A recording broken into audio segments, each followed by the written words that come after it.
거실 불을 끄고 프로젝터를 켰어요. 벽에 화면이 나타나는 순간 선미의 얼굴이 새하얗게 질렸어요. 2023년 설날.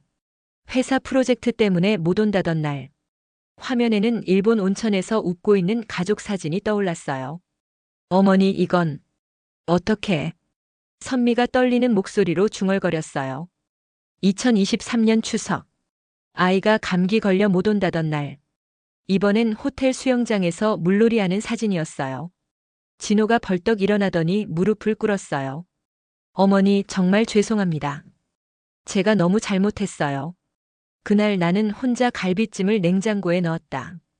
제가 직접 적어둔 메모가 화면에 떠올랐어요. 엄마 마음은 생각도 안 했어요. 선미가 눈물을 떨구며 고백했어요. 망신을 주는 건 내가 아니라 내가 그동안 한 행동이다. 조용하지만 단호하게 말했어요. 더 이상 숨길 것도 꾸밀 것도 없는 순간이었죠. 안녕하세요. 저는 박영자입니다. 올해 74시죠. 인천 구월동 낡은 빌라 반지하에서 혼자 살고 있어요. 이 집이 제 보금자리가 된 지도 벌써 7년째네요. 남편 병수 씨가 세상 떠나고 나서 분식집 정리하고 여기로 왔거든요. 젊을 땐 참 바쁘게 살았어요. 인천역 앞 골목에서 분식집을 40년 넘게 했으니까요. 새벽 5시에 일어나서 육수 우리고 김밥 준비하고 떡볶이 양념 만들고 그렇게 하루하루 보내면서 남편 병수발도 하고 아들 진호도 키웠죠. 그 애를 대학까지 보낸 게 참 다행이었어요. 그런데 그러니까 병수 씨가 떠나고 나니까 모든 게 달라지더라고요. 혼자서 분식집 하기엔 너무 힘들었어요.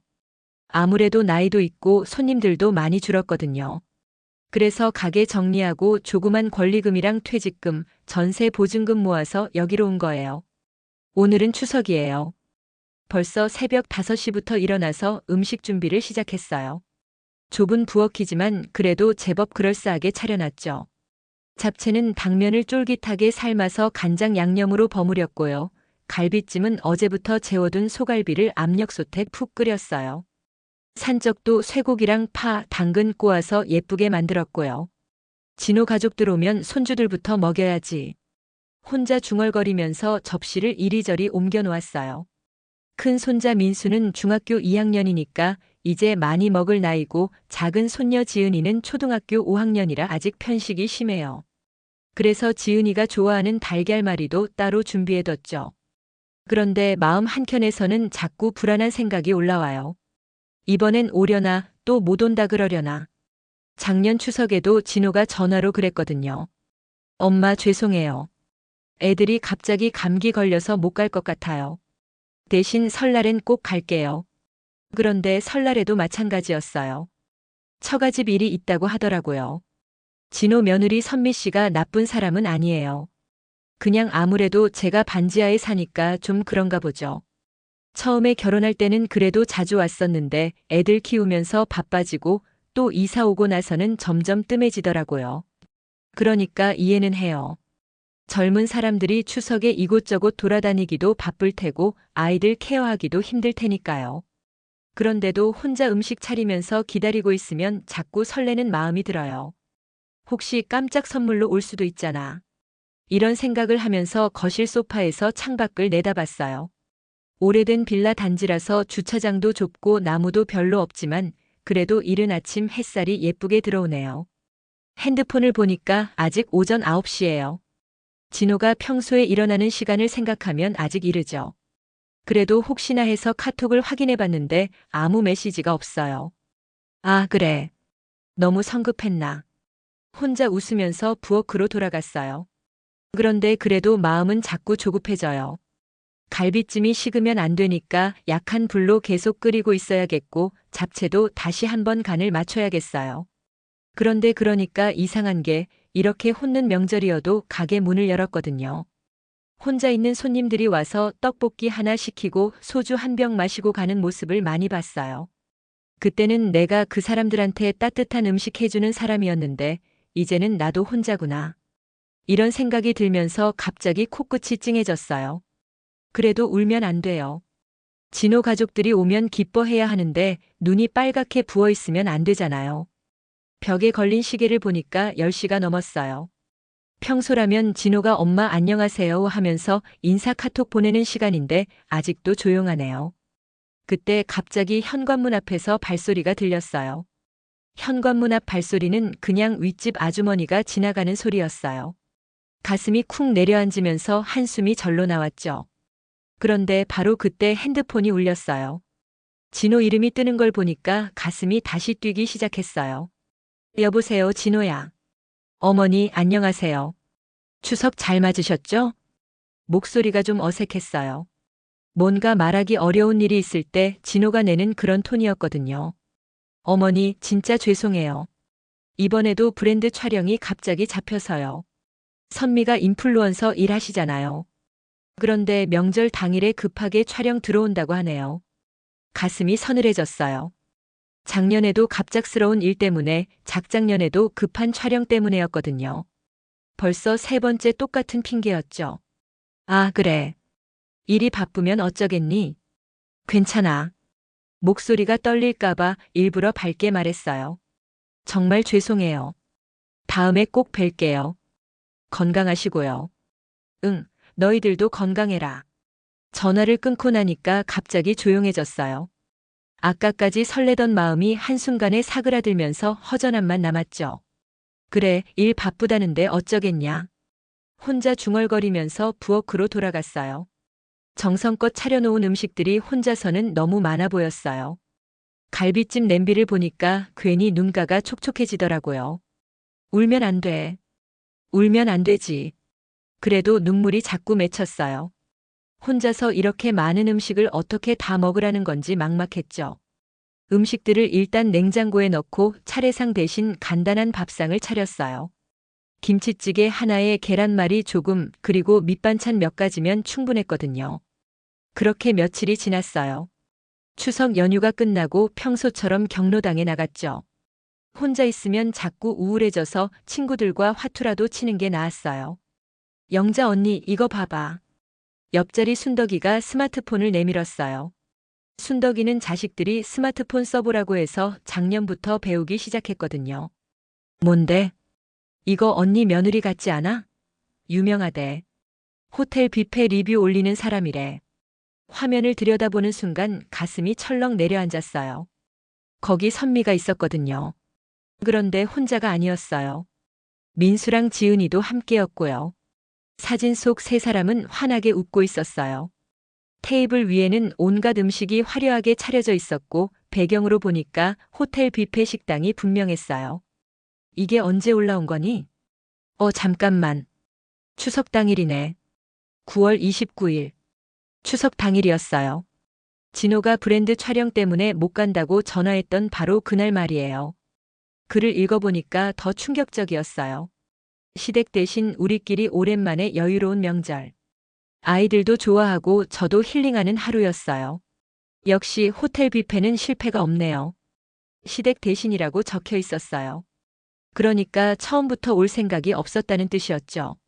언니 괜찮아? 순덕이가 걱정스럽게 물어봤어요. 제 얼굴이 하얘졌나 봐요. 응, 괜찮아. 그냥 좀 놀라서. 하지만 속으로는 어지러웠어요. 브랜드 촬영이 갑자기 잡혔다던 말은 무엇이었을까요? 그리고 아이들은 감기에 걸렸다고 했는데 사진 속에서는 멀쩡해 보였어요. 언니, 이 사람 팔로워가 10만 명이 넘네. 대단하다. 순덕이가 계속 스마트폰을 만지작거리면서 말했어요. 응, 그래. 대답은 했지만 머릿속이 복잡했어요. 며느리가 인플루언서 일을 한다는 건 알고 있었어요. 그런데 이렇게 많은 사람들이 보는 곳에 시댁 대신이라고 적어놓다니. 이 사람 사진 보니까 항상 좋은 곳만 다니네. 부러워. 순덕이는 별 생각 없이 말했지만 제게는 하나하나가 다 아팠어요. 경로당에서 돌아오는 길에 계속 그 사진이 머릿속에 맴돌았어요. 민수랑 지은이가 웃고 있는 모습, 선미가 만족스럽게 미소 짓는 얼굴, 그리고 시댁 대신이라는 글씨.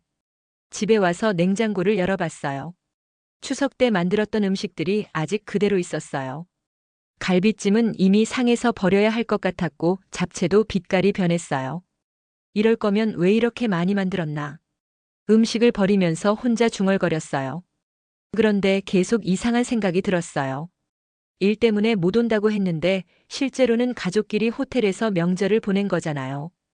그것도 시댁 대신이라는 말까지 써가면서요. 이건 단순히 바빠서 못 온 게 아니었어요. 처음부터 오기 싫어서 핑계를 댄 거였죠. 내가 그렇게 부담스러운 시어머니였나. 거울에 비친 제 모습을 보니까 갑자기 초라해 보였어요. 낡은 잠옷에 부스스한 머리, 그리고 반지하 집의 어두운 조명. 선미가 올리는 사진들은 늘 밝고 화려했어요. 예쁜 카페, 맛있는 음식, 깔끔한 집안. 그에 비해 이곳은 너무 초라했죠. 그래도 가족인데. 작은 목소리로 혼잣말을 했어요. 하지만 가족이라는 말이 이제는 별로 와닿지 않았어요. 핸드폰을 보니까 진호한테서 온 메시지가 하나 있었어요. 어머니 잘 주무셨어요? 일 정리되면 곧 뵈러 갈게요. 똑같은 말이었어요. 언제나 일 정리되면 시간 나면 다음에였거든요. 답장을 보내려다가 손을 멈췄어요. 뭐라고 써야 할지 모르겠더라고요. 응, 괜찮다고 할 수도 없었고 그렇다고 내가 거짓말한 걸 안다고 할 수도 없었어요. 결국 답장을 보내지 않았어요. 그날 밤 잠자리에 누워서도 계속 그 사진이 떠올랐어요.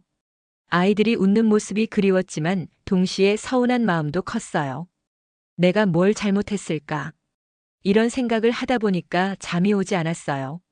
이건 단순한 일이 아니라는 생각이 자꾸 들었거든요. 뭔가 더 큰 문제가 숨어 있는 것 같았어요. 창밖으로 보이는 가로등 불빛을 바라보면서 한숨을 쉬었어요.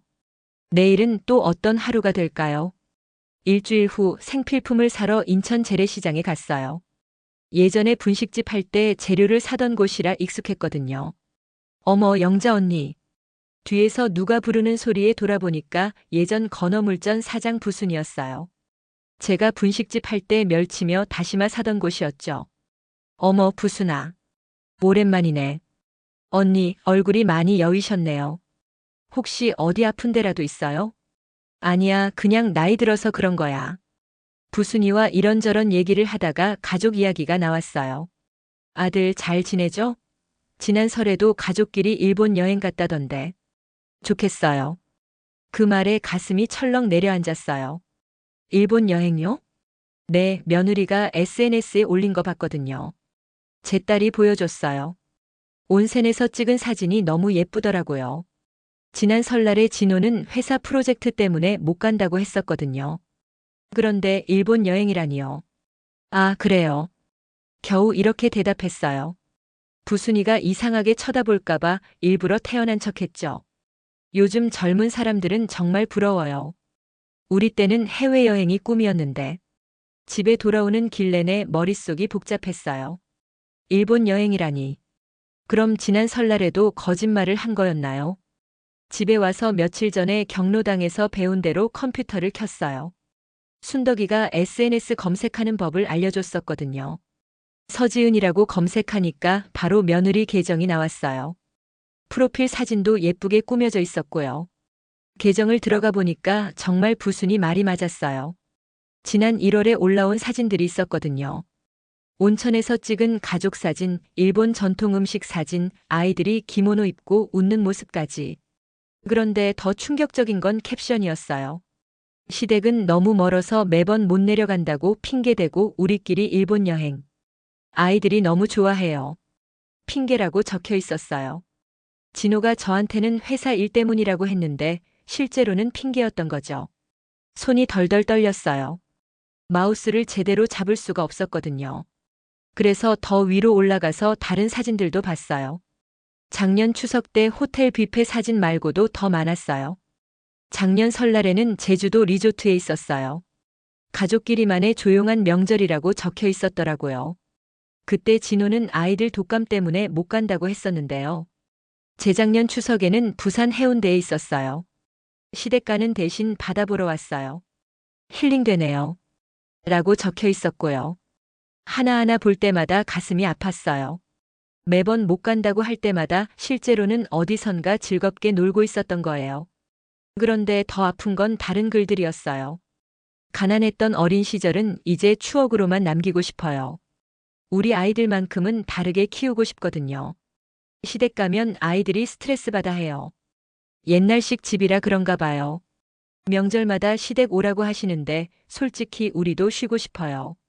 이런 글들이 계속 나왔어요. 가난했던 어린 시절이라는 말이 제일 아팠어요. 저희가 그렇게 가난하게 살았나요? 분식집이라도 성실하게 해서 진호대학까지 보냈는데 컴퓨터 앞에 앉아서 한참을 울었어요. 눈물이 자꾸 나와서 화면이 흐릿하게 보였거든요. 그런데 화가 나면서도 한편으로는 모든 증거를 남기고 싶었어요. 이렇게 3년 동안 속아왔다는 걸 기록해 두고 싶었거든요. 서랍에서 노트 하나를 꺼내왔어요. 예전에 분식집 장부로 쓰던 건데 아직 빈 페이지가 많았어요. 그리고 컴퓨터 화면을 하나하나 캡처해서 프린트했어요. 경로당에서 배운 대로 천천히 했죠. 첫 번째 페이지에는 작년 추석 호텔 뷔페 사진을 붙였어요. 그리고 손글씨로 적었죠. 2023년 9월 29일. 진호 전화브랜드 촬영 때문에 못 간다. 실제로는 가족끼리 호텔 뷔페. 두 번째 페이지에는 올해 설날 일본 여행 사진을 붙였어요. 2024년 2월 10일. 진호 전화 회사 프로젝트 때문에 못 간다. 실제로는 일본 가족여행. 이런 식으로 하나씩 정리해 나갔어요. 날짜와 진호가 한 거짓말, 그리고 실제로 한 일까지 다 적었죠. 손글씨로 쓰다 보니까 더 생생했어요. 각각의 거짓말이 얼마나 구체적이었는지, 저를 얼마나 완벽하게 속였는지가 명확하게 보였거든요. 노트 첫 페이지에 조용히 제목을 적었어요. 거짓말 앨범. 제목을 쓰고 나니까 더 서글펐어요. 이게 3년 동안의 제 기록이라니. 며느리 SNS를 더 들여다봤어요. 팔로워가 정말 많았어요. 댓글들도 부러워하는 내용이 가득했고요. 정말 부러워요. 우리도 이렇게 여행 다니고 싶어요. 시댁 스트레스 없이 자유롭게 사시는 게 너무 좋아 보여요. 현명한 선택이에요. 아이들 교육에도 좋을 것 같아요. 이런 댓글들을 보니까 더 화가 났어요. 마치 시댁 안 가는 게 당연한 것처럼, 오히려 잘하는 것처럼 얘기하고 있었거든요. 그런데 한 댓글이 눈에 들어왔어요. 시어머니는 뭐라고 안 하세요? 그 댓글에 며느리가 답글을 달았더라고요. 아직 눈치 못 채신 것 같아요. 워낙 순진하셔서. 순진하다고 했어요. 저를 바보로 본 거죠. 노트에 이 댓글도 적어뒀어요. 날짜와 함께 정확히 기록했죠. 밤늦게까지 노트 정리를 했어요. 3년치 거짓말이 이렇게 많을 줄 몰랐거든요. 마지막 페이지에 이렇게 적었어요. 내가 이렇게 바보였구나. 3년 동안 혼자 음식 만들고 기다렸구나. 노트를 다 쓰고 나니까 허탈했어요. 이제 뭘 해야 할지 모르겠더라고요. 진호한테 전화해서 따질까요? 아니면 그냥 모른 척 할까요? 거실 소파에 앉아서 창밖을 내다봤어요. 밤이 깊어서 아무것도 보이지 않았어요. 거짓말 앨범이라고 적힌 노트를 무릎 위에 올려놓고 한참을 생각했어요. 이제 저는 완전히 혼자였어요. 아들도 며느리도 손주들도 모두 저와는 다른 세상에 살고 있었거든요. 그리고 저는 그 사실을 이제야 알게 된 바보였고요. 거짓말 앨범을 만들고 나서 일주일이 지났어요. 그런데 더 힘든 건 동네 사람들의 시선이었어요. 계단을 오를 때마다 위층 아주머니들이 수군거리는 소리가 들렸거든요. 저 집 아들은 잘 나간다며? 그런데 얼굴은 통 못 보겠네. 맞아, 명절 때도 안 왔던데. 어머니가 혹시 뭐 잘못하셨나? 요즘 젊은 사람들 참 매정해. 부모 모시기 싫어하잖아. 계단을 오르는 발걸음이 자꾸 무거워졌어요. 뒤에서 수군거리는 소리가 등 뒤로 따라오는 것 같았거든요. 집 앞까지 와서 열쇠를 꺼내는데 손이 떨렸어요. 동네 사람들 모두가 저희 집 사정을 궁금해하고 있다는 생각이 들어서요. 경로당에 가는 것도 점점 부담스러워졌어요. 우리 손주는 이번에 의대 붙었어. 우리 손주는 독일 유학 간다고 하네. 손주가 어제 전화해서 할머니 보고 싶다고 하더라고. 친구들이 손주 자랑을 할 때마다 어떻게 대답해야 할지 모르겠더라고요. 영자 언니 손주들은 어때? 요즘 소식 있어? 순덕이가 물어볼 때마다 입이 마렸어요. 우리 진호는 바빠서. 이 말밖에 할 수 없었어요. 더 이상 무슨 말을 할 수 있겠어요. 손주들이 할머니 보고 싶어 한다고 거짓말을 할 수도 없었고 아들이 자주 온다고 할 수도 없었거든요. 아, 그래. 젊은 사람들이 다 바쁘긴 하지. 순덕이는 이렇게 말했지만 눈빛에서 동정하는 기색이 느껴졌어요. 집에 와서 냉장고를 열 때마다 마음이 아팠어요. 추석 때 만들었던 음식들이 아직도 남아 있었거든요. 버리자니 아깝고 그렇다고 혼자 다 먹을 수도 없었어요. 갈비찜은 이미 색깔이 변했고 잡채는 기름기가 굳어서 먹을 수 없는 상태였어요. 산적은 냉동실에 넣어뒀지만 이제 와서 꺼내 먹기도 그랬고요. 하나씩 버릴 때마다 눈물이 났어요. 이게 음식이 아까운 게 아니라 내 정성이 버려지는 것 같다. 혼자 중얼거리면서 음식 쓰레기를 비닐봉지에 담았어요. 3년 동안 명절마다 이렇게 버린 음식들을 생각하니까 더 허무했죠. 어느 날 밤 화장실에서 거울을 보다가 문득 생각이 들었어요. 주름진 얼굴, 백발이 된 머리, 낡은 잠옷 차림의 제 모습이 초라해 보였어요. 혹시 저 애들한테 나는 지워버리고 싶은 과거 같은 건가? 이런 생각이 드니까 가슴이 먹먹했어요. 며느리가 SNS에 쓴 가난했던 어린 시절이라는 말이 계속 맴돌았거든요. 분식집에서 기름 냄새 밴 앞치마 입고 일하던 제 모습, 병든 남편 간병하느라 늘 피곤해하던 모습, 그런 것들이 부끄러운 기억인 걸까요? 거울 속 제 얼굴을 보면서 혼자 물어봤어요. 내가 뭘 잘못했을까? 뭘 그렇게 부끄러워할 일을 했을까? 대답은 없었어요. 그냥 늙은 여자 하나가 쓸쓸하게 서 있을 뿐이었죠. 며칠 후 슈퍼마켓에서 물건을 사는데 또 들었어요. 저기 박신혜 할머니다. 아들이 잘 나간다더니 얼굴 못 보겠네. 맞아, 우리 동네에서 제일 외로워 보여. 명절 때도 혼자더라. 뒤에서 수군거리는 소리였어요. 들은 척하지 않고 계산을 했지만 귀에는 다 들렸거든요. 집에 와서 소파에 주저앉았어요. 더 이상 참을 수 없을 것 같았어요. 모욕감과 외로움, 분노가 한꺼번에 밀려왔어요. 3년 동안 속아왔다는 억울함, 동네 사람들의 시선, 경로당에서 느끼는 소외감까지. 아! 혼자 소리를 질렀어요. 목이 터질 것처럼 소리를 지르고 나니까 조금 후련했어요. 그런데 동시에 화가 났어요. 이렇게 울고만 있을 게 아니라는 생각이 들었거든요. 이제는 더 참으면 안 되겠다. 이 생각이 처음으로 또렷하게 들었어요. 3년 동안 착하게 기다리고 이해하려고 노력하고 혼자서 모든 걸 감당해왔어요. 그런데 그 결과가 뭐였나요? 동네에서는 불쌍한 할머니 취급받고 아들은 계속 거짓말하고 며느리는 저를 바보로 여기고. 이젠 안 돼. 거실 한가운데 서서 조용히 말했어요. 서랍에서 거짓말 앨범을 꺼내 들었어요. 3년치 기록이 담긴 노트였죠. 한 장 한 장 넘겨보면서 마음을 정했어요. 더 이상 당하고만 살 수는 없었어요. 그런데 어떻게 해야 할지는 몰랐어요. 진호한테 전화해서 따져야 할까요? 아니면 다른 방법이 있을까요? 거울 앞에 다시 서봤어요. 아까와는 다른 제 모습이 보였어요. 눈빛이 달라져 있었어요. 더 이상 그냥 참고 사는 할머니가 아니었거든요. 내가 뭔가 해야 돼. 이렇게 중얼거리면서 결심했어요. 구체적으로 뭘 할지는 아직 모르겠지만 이대로는 살 수 없다는 걸 분명히 알았어요. 핸드폰을 들고 진호 번호를 봤어요. 전화를 걸까 말까 고민했지만 아직은 때가 아닌 것 같았어요. 대신 컴퓨터를 켰어요. 며느리 SNS를 다시 확인해 봤죠. 새로운 사진이 또 올라와 있었어요. 이번에는 강남 어떤 호텔 라운지에서 찍은 사진이었고요. 오늘도 여유로운 하루.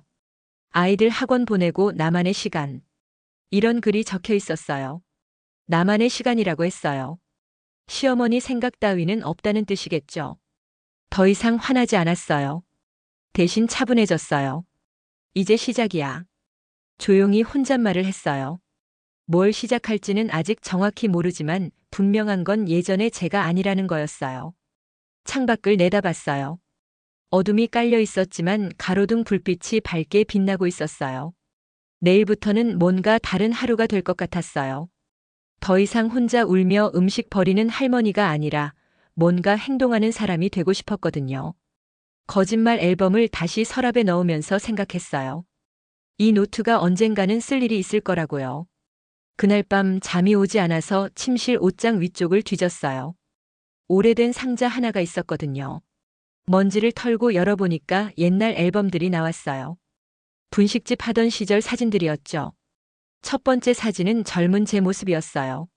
30살쯤 됐을 때인가 인천역 앞 포장마차에서 떡볶이 국물 묻힌 앞치마를 두르고 웃고 있었어요. 옆에는 갓 태어난 진호가 포대기에 쌓여 있었고요. 참 열심히 살았지. 혼자 중얼거리면서 사진을 들여다봤어요. 그때는 정말 바빴어요. 새벽 5시에 일어나서 육수 끓이고 밤늦게까지 튀김을 튀기고 대학 등록금이 모자랄까봐 밤기차 막차 손님한테까지 어묵을 팔았거든요. 두 번째 사진은 진호가 고등학생일 때였어요. 비 오는 날 젖은 우산을 들고 분식집에 들어와서 저랑 같이 찍은 사진이었죠. 그날 진호가 그랬어요. 엄마, 나 꼭 잘 될게. 엄마가 이렇게 힘들게 일하는 거 보니까 마음이 아파. 그때 진호 눈빛이 참 반짝였어요. 정말 열심히 살겠다는 의지가 보였거든요. 그래, 우리 진호가 잘 되면 엄마는 행복해. 이렇게 대답했던 기억이 생생했어요. 세 번째 사진은 진호 대학 졸업식 사진이었어요. 분식집에서 번 돈으로 어렵게 등록금 대주고 생활비도 보내주고 해서 무사히 졸업시켰을 때였죠. 그때 얼마나 뿌듯했는지 몰라요. 우리 아들이 드디어 대학을 나왔구나 하면서 며칠 동안 웃었어요. 네 번째 사진은 진호 결혼식 사진이었어요. 선미 씨와 처음 만났을 때였는데 그때는 참 예쁘고 착해 보였어요. 어머니 잘 부탁드려요. 이렇게 인사하는 선미 씨한테 저도 기뻤었거든요. 드디어 우리 진호가 좋은 사람 만났다고 생각했어요. 마지막 사진은 손주들이 태어났을 때였어요. 민수가 돌 때, 지은이가 100일 때 찍은 사진들이었죠. 제가 애들을 안고 환하게 웃고 있었어요. 사진을 하나씩 넘기면서 눈물이 났어요. 그때는 정말 행복했거든요. 그런데 언제부터였을까요? 진호가 점점 멀어지기 시작한 게. 아, 그래. 아들이 취업하고 나서 전세 보증금 올려달라고 했을 때였어요. 엄마 죄송한데 전세 보증금이 좀 모자라요. 도와주실 수 있어요? 그때 제 통장에 있던 돈을 다 털어줬어요. 분식집 정리하면서 모아둔 돈까지 모두요. 그래, 엄마가 반지하로 내려가면 되지. 너는 애들이랑 햇빛 잘 드는 데서 살아라. 이렇게 말하면서 기꺼이 도와줬었거든요. 그때부터였나 봐요. 제가 반지하로 내려오고 진호 가족은 신도시 아파트로 이사가고 그렇게 점점 거리가 멀어진 거예요. 물리적인 거리만 멀어진 게 아니었어요. 마음의 거리도 멀어졌죠. 사진 속 젊은 제 모습을 보니까 한심하면서도 대견했어요. 그때는 정말 아들을 위해서라면 뭐든 할 수 있다고 생각했거든요. 내가 그동안 너무 엄마 하나만으로 살았나 보다. 혼자 중얼거리면서 앨범을 덮었어요. 엄마로만 살아왔어요. 아내로, 엄마로, 할머니로. 그런데 정작 저 자신은 누구였을까요? 박영자라는 한 사람으로는 뭘 하고 살았을까요? 분식집에서 일할 때도 진호 엄마였고 손주 봐줄 때도 할머니였어요. 그런데 진짜 저는 어디 있었을까요? 이제는 나도 한 번쯤 나를 지켜봐야겠다. 이런 생각이 들면서 가슴이 뭉클했어요. 3년 동안 속아왔다는 억울함도 있지만 그보다는 제가 너무 헌신적으로만 살았다는 생각이 들었어요. 아들이 거짓말을 하는 게 잘못이긴 하지만 저도 너무 일방적으로 베푸기만 했던 것 같아요. 이제는 달라져야지. 앨범을 다시 상자에 넣으면서 마음을 정했어요. 더 이상 그냥 기다리기만 하는 할머니가 아니라 뭔가 행동하는 사람이 되고 싶었어요. 어떻게 할지는 아직 정확하지 않지만 분명한 건 예전의 제가 아니라는 거였어요. 창밖을 내다봤어요. 새벽 공기가 차갑게 느껴졌지만 마음은 따뜻했어요. 오랜만에 저를 위한 결심을 했거든요. 다음 날 아침 일찍 일어나서 은행에 갔어요. 오래전부터 모아둔 예금 통장들을 확인해 보고 싶었거든요. 창구 직원은 젊은 여자분이었어요. 김지혜 과장이라고 명패에 적혀 있었죠. 어르신, 통장 정리 도와드릴게요. 친절하게 말하면서 제 통장들을 하나씩 확인해 줬어요. 분식집 하면서 모은 적금 통장, 분식집 정리할 때 받은 권리금 통장, 그리고 병수 씨 보험금으로 만든 정기예금까지. 어머 어르신. 이 정도면 노후에 충분히 여유 있게 사시겠어요. 김지혜 과장이 놀란 목소리로 말했어요. 정말요? 네, 혹시 상속 계획도 한번 생각해 보셔야 할 것 같은데요. 세금 문제도 있고요. 상속 계획이라는 말을 듣는 순간 머릿속이 번뜩했어요. 그래, 이 돈을 가지고 마지막으로 한번 제대로 가르쳐보자. 마음속으로 조용히 중얼거렸어요.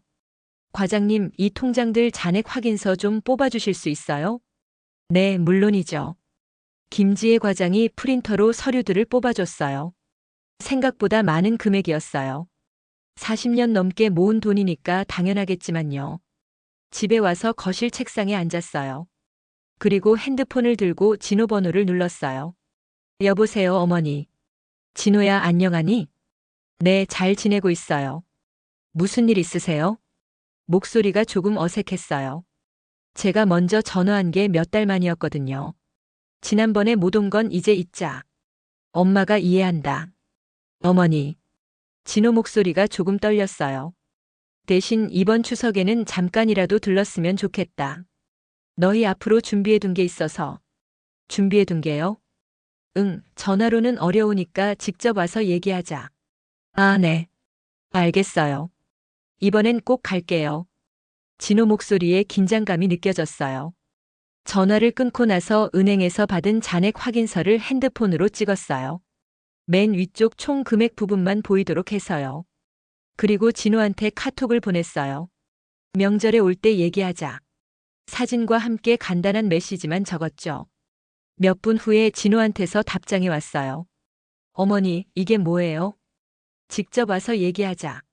더 이상 설명하지 않았어요. 그런데 30분도 안 되어서 선미한테 카톡이 왔어요. 어머니, 안녕하세요. 지은이 엄마예요. 몇 달 만에 처음 오는 메시지였어요. 어머니, 저희 이번엔 무조건 내려갈게요. 촬영도 다 빼놓고요. 진호가 선미한테 얘기했나 봐요. 그것도 아주 빠르게요. 그래, 많이 기다렸어. 짧게 답장을 보냈어요. 그 후로 선미한테서 계속 메시지가 왔어요. 어머니 좋아하시는 음식 뭐가 있으실까요? 아이들이 어머니 뵙고 싶어 해요. 이번엔 1박 2일로 모시려고 해요. 갑자기 친절해진 며느리였어요. 3년 동안 이런 메시지는 처음이었죠. 오후에 경로당에 갔어요. 순덕이랑 다른 친구들이 화투를 치고 있었어요. 언니들 잠깐 얘기 좀 할까요? 뭔데? 순덕이가 카드를 내려놓으면서 물어봤어요.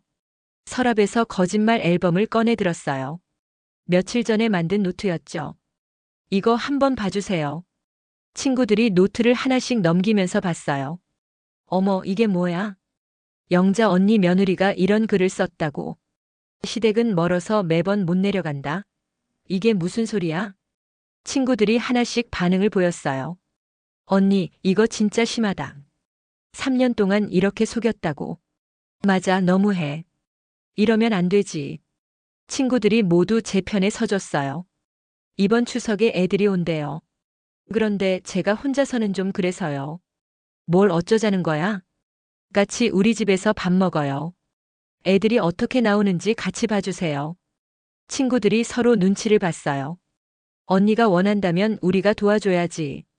순덕이가 먼저 대답했어요. 맞아, 이런 며느리는 혼 좀 나야 돼. 우리가 증인이 되어줄게. 친구들이 모두 동의해줬어요. 고마워요, 정말. 눈물이 날 뻔했어요. 혼자서는 할 수 없는 일이었거든요. 그런데 언니 구체적으로 뭘 어떻게 할 거야? 순덕이가 궁금해했어요. 아직 정확하게는 안 정했어요. 그런데 이제는 제가 당하고만 있지는 않을 거예요. 그래, 맞아. 너무 착하게만 살았어. 집에 오는 길에 마음이 후련했어요. 혼자가 아니라는 생각이 들었거든요. 진호한테서 또 전화가 왔어요. 어머니, 아까 보내주신 거 좀 더 자세히 설명해 주실 수 있어요? 추석에 와서 직접 얘기하자. 어머니, 그런데 그게 혹시. 진호야, 엄마도 이제 나이가 많아서 정리할 게 있거든. 아, 네. 알겠어요. 이번엔 정말 꼭 갈게요. 전화를 끊고 나서 거울을 봤어요. 며칠 전과는 다른 제 모습이 보였어요. 더 이상 그냥 기다리는 할머니가 아니었어요.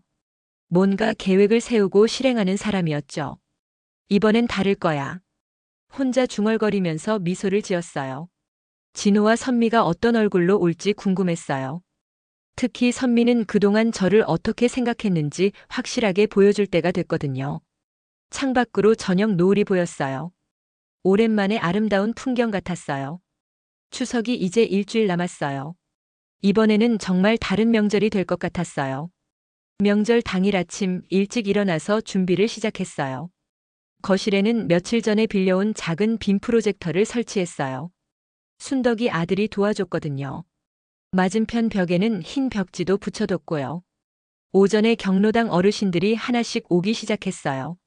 언니, 우리가 좀 일찍 와도 괜찮지?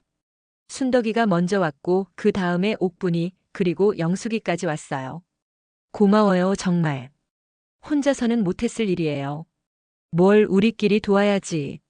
순덕이가 부엌으로 들어와서 음식 준비를 도와줬어요. 오늘은 평소보다 넉넉하게 준비했어요. 갈비찜, 잡채, 산적은 물론이고 전도 여러 가지 붙였거든요. 어르신들까지 함께 드실 수 있을 만큼 충분히요. 언니, 이거 정말 괜찮을까? 너무 충격적이지 않을까? 영숙이가 걱정스럽게 물어봤어요. 이제는 진실을 알아야 해요. 더 이상 거짓말 속에서는 못 살겠어요. 마음을 다잡으면서 대답했어요. 오후 3시쯤 현관문에서 벨이 울렸어요. 문을 열자 진호와 선미 그리고 민수와 지은이가 서 있었어요. 손에는 한가득 선물 봉투를 들고 있었고요. 어머니, 안녕하세요. 진호가 인사했어요. 목소리가 평소보다 조심스러웠어요. 어머니, 이번엔 일찍 왔죠? 선미도 밝게 웃으면서 말했어요. 하지만 눈빛이 어딘가 불안해 보였거든요. 그래. 들어와라. 거실로 안내했는데 아이들이 경로당 어르신들을 보고 당황했어요. 할머니, 이분들은 누구세요? 민수가 물어봤어요. 할머니 친구분들이야. 오늘 같이 밥 먹기로 했어. 아, 안녕하세요. 아이들이 인사했지만 진호와 선미는 좀 어색해했어요. 통장 얘기도 해주셔야죠. 선미가 조심스럽게 말했어요. 응, 밥 먹고 나서 얘기하자. 식탁에 모여 앉았어요. 진호 가족, 경로당 어르신들, 그리고 저까지 8명이었죠. 와, 음식이 진짜 많다. 지은이가 눈을 반짝이면서 말했어요. 할머니가 정성껏 만들어주신 거야. 진호가 아이들한테 말했어요. 식사 중에도 분위기가 좀 어색했어요. 선미는 계속 경로당 어르신들을 의식하는 것 같았고 진호도 평소와 달리 조용했어요. 어머니 요리 솜씨는 정말 최고예요. 선미가 억지로 밝게 말했어요. 맞아, 엄마 음식이 제일 맛있어. 진호도 거들었죠. 그런데 그 말들이 진심으로 들리지 않았어요. 그냥 오늘만 넘기려는 것처럼 보였거든요. 식사가 거의 끝나갈 무렵 자리에서 일어났어요. 자, 이제 엄마가 준비한 선물을 보여줄게. 선물이요? 선미가 호기심 어린 눈으로 물어봤어요. 응, 특별한 선물이야. 거실 불을 끄고 프로젝터를 켰어요. 며칠 동안 연습해서 사용법을 익혀뒀거든요. 벽에 화면이 나타났어요. 컴퓨터에 미리 저장해둔 파일이었죠. 첫 번째 화면에는 선미 SNS 사진이 크게 떠올랐어요. 작년 설날 일본 여행 사진이었죠. 2023년 설날. 회사 프로젝트 때문에 못 온다던 날. 제가 직접 적어둔 글씨가 사진 밑에 나왔어요. 선미 얼굴이 순간 하얘졌어요. 어머니, 이건. 두 번째 화면에는 작년 추석 호텔 뷔페 사진이 나왔어요. 2023년 추석. 아이가 감기 걸려 못 온다던 날. 이번에는 진호 얼굴이 새하얗게 질렸어요. 어머니, 우리가. 세 번째 화면에는 제가 직접 적은 메모가 나왔어요. 그날 나는 혼자 갈비찜을 냉장고에 넣었다. 네 번째 화면에도 제 메모였어요. 그날 나는 내가 뭐 잘못했나 하고 거울을 봤다. 계속해서 사진과 메모가 번갈아가며 나왔어요. 3년치 거짓말이 모두 담겨 있었죠. 방 안이 조용해졌어요. 아이들도 무슨 일인지 몰라서 가만히 있었고 경로당 어르신들은 심각한 표정으로 화면을 보고 계셨어요. 어머니, 죄송해요. 정말 죄송해요. 선미가 먼저 고개를 숙였어요. 목소리가 떨리고 있었거든요. 망신을 주는 건 내가 아니라 내가 그동안 한 행동이다. 조용하지만 단호하게 말했어요. 나는 그냥 사실을 같이 보고 싶었을 뿐이다. 진호가 의자에서 일어나더니 제 앞에 무릎을 꿇었어요. 어머니, 정말 죄송합니다. 제가 너무 잘못했어요. 목소리가 떨리면서 눈물이 흘렀어요. 솔직히 말해서 멋지게 성공한 아들처럼 보이고 싶었어요. 진호가 울면서 고백했어요. 반지하 시절 얘기, 분식집 얘기를 숨기고 싶었어요. 그게 결국 엄마를 지워버리는 일이 될 줄은. 선미도 눈물을 떨구면서 말했어요. 처음엔 그냥 쉬고 싶어서 한번 거짓말했어요. 근데 팔로워들한테 보여주고 싶은 멋진 명절을 택하다 보니까 갈수록 시댁이 부담스럽고 부끄럽게 느껴졌어요. 목소리가 점점 작아졌어요. 어머니 마음은 생각도 안 했어요. 정말 죄송해요. 방 안은 무겁지만 동시에 뭔가 후련한 느낌이었어요. 더 이상 숨길 것도 꾸밀 것도 없었거든요. 할머니, 왜 울어요? 지은이가 제게 와서 물어봤어요. 할머니는 안 울어. 그냥 기뻐서 그래. 아이를 안아주면서 말했어요. 이제부터는 거짓말 안 하기로 하자. 진호와 선미가 고개를 끄덕였어요. 어머니, 저희가 앞으로 어떻게 하면 될까요? 진호가 조심스럽게 물어봤어요. 일단 이 아이들부터 제대로 가르쳐야지. 할머니를 부끄러워하는 손주로는 키우면 안 돼. 민수와 지은이를 보면서 말했어요. 할머니, 저희 할머니 안 부끄러워해요. 민수가 진지하게 말했어요. 그래, 우리 민수가 착하네. 머리를 쓰다듬어 줬어요. 경로당 어르신들도 하나씩 일어서셨어요. 영자 언니, 우리는 이제 가볼게. 순덕이가 말했어요. 고마웠어요, 정말. 어르신들을 배웅하고 나니까 더 조용해졌어요. 어머니, 통장 얘기는? 선미가 조심스럽게 물어봤어요. 아, 그거. 그냥 너희들 올 핑계였어. 담담하게 말했어요. 엄마 돈에 관심 있는지 확인하고 싶었거든. 진호와 선미가 부끄러운 표정을 지었어요. 앞으로는 달라질 거죠? 네, 어머니. 정말 달라지겠어요. 진호가 진심으로 대답했어요. 이제야 진짜 명절이 된 것 같았어요. 거짓말과 체면 때문이 아니라 진심으로 함께하는 시간이었거든요. 창밖으로 보니까 해가 지고 있었어요. 오랜만에 마음이 편안했어요. 그날 밤 손님들이 모두 돌아간 뒤 거실에 혼자 앉았어요. 은행에서 받아온 통장들을 다시 꺼내봤어요. 40년 넘게 모은 돈이었죠. 핸드폰을 들고 진호한테 메시지를 적었어요. 진호야, 이 돈은 당분간 아무한테도 안 줄 거다. 엄마 노후와 엄마 하고 싶은데 쓰려고 한다. 잠시 멈췄다가 덧붙였어요. 너희가 진심으로 나를 찾아줄 날이 오면 그때 우리 다시 상의하자. 전송 버튼을 눌렀어요. 몇 분 후 진호한테서 답장이 왔어요.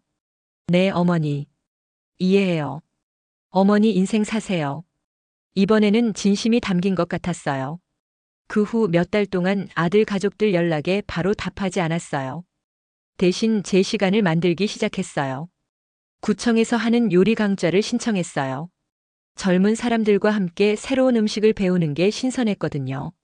할머니, 이 소스 정말 맛있어요. 어떻게 만드셨어요? 20대 아가씨가 물어보면 뿌듯했어요. 경로당에서는 아이들 간식 만드는 봉사도 시작했어요. 방과 후 센터 아이들한테 호떡이며 붕어빵을 만들어주는 일이었죠.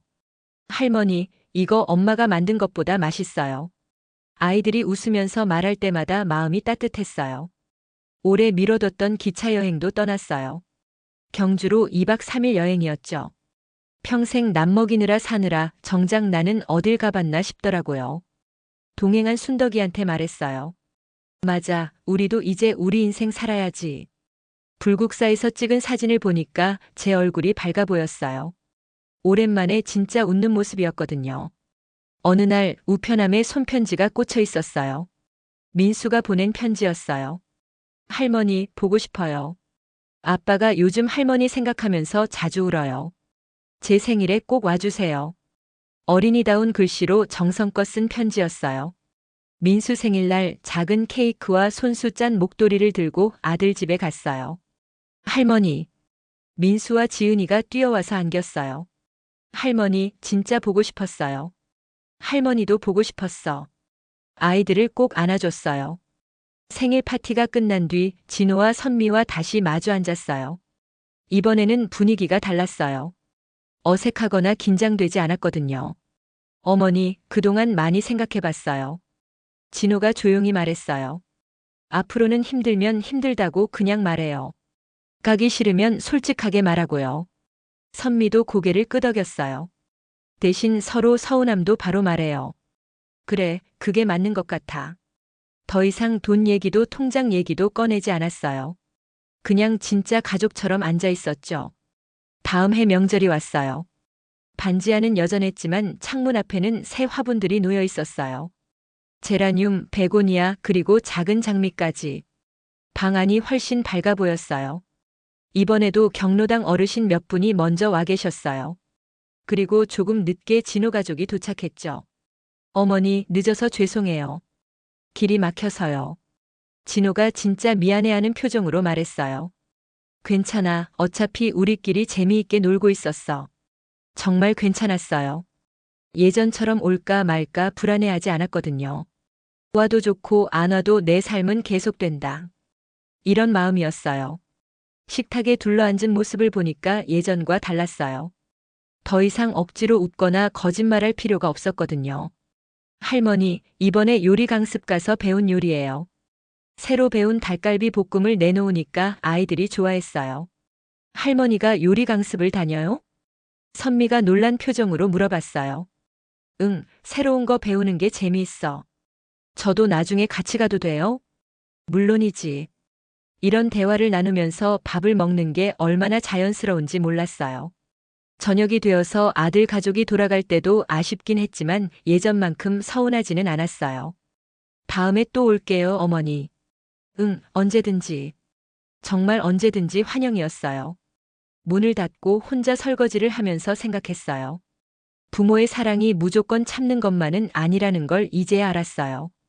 나를 지키는 경계를 세우는 것도 사랑의 한 부분이었거든요. 그리고 단단한 진실이 꾸민 이미지보다 가족을 더 단단하게 만든다는 것도요. 거실에 앉아서 창밖을 내다봤어요. 가로등 불빛이 화분에 비쳐서 예뻤어요. 이제야 진짜 내 인생이 시작된 것 같네. 혼자 중얼거리면서 미소를 지었어요. 더 이상 누군가를 기다리기만 하는 사람이 아니었어요. 스스로 행복을 만들어가는 사람이 됐거든요. 내일은 또 어떤 하루가 될까요? 궁금하고 기대됐어요. 그럼 오늘 이야기는 여기까지입니다. 영상을 시청해주신 모든 분들 고맙습니다. 저는 AI 나레이션 손지아였습니다. 구독과 좋아요 부탁드립니다. 감사합니다.